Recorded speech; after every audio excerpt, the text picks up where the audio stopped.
రాజసుధా ఛానల్కి స్వాగతం.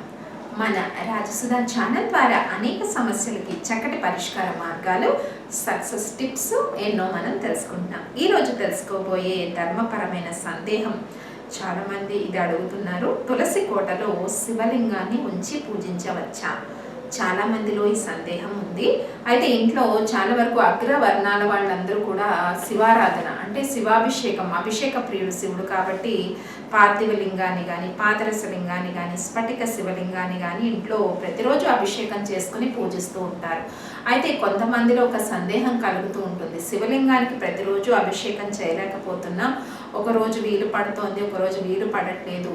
అయితే చాలా వరకు బిజీ లైఫ్లో ఒక్కొక్కసారి అభిషేకం చేయలేకపోయినప్పుడు తులసి కోటకు ప్రతిరోజు నీళ్లు పోస్తాం కదా.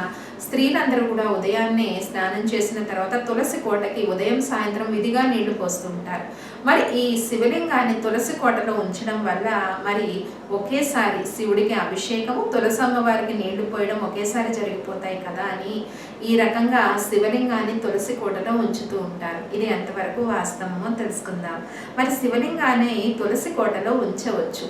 ఈ రకంగా ఉంచడం వల్ల మీరు ప్రతిరోజు తులసికి నీరు పోసినప్పుడు శివలింగానికి అభిషేకం జరుగుతుంది కాబట్టి ఇది సరైన పద్ధతి. మరి చాలా వరకు కేవలం తులసిని విష్ణు పూజకి మాత్రమే వాడతారని అందరూ అనుకుంటారు. కాదండి, శివ పూజకు కూడా తులసిని వాడచ్చు. కాబట్టి తులసి కోటలో శివలింగాన్ని ఉంచడం వల్ల ప్రతిరోజు కూడా శివాభిషేకం జరిగే అవకాశం ఉంటుంది.